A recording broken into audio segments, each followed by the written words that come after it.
ఆకాశానికి నిత్యనేసెటోడా అరికాళ్ళే ఆయుధమైనోడా కల్లును కనుగొన్న శాస్త్రజ్ఞుడా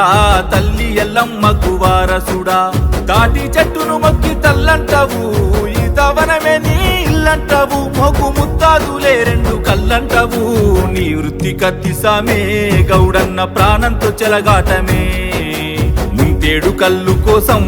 ఎంతటి త్యాగాని కొడిగడుతవే నీ వృత్తి కత్తిసామే గౌడన్న ప్రాణంతో చెలగాటమే ముంతేడు కళ్ళు కోసం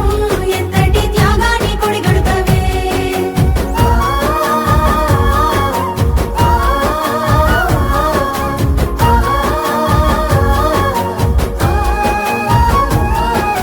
తాత ముత్తాతల కాలం నుండి వారసత్వమై వచ్చిన కొలువు శ్రమను నమ్మే గీత వృత్తిదారుడా లేనే లేదయ్య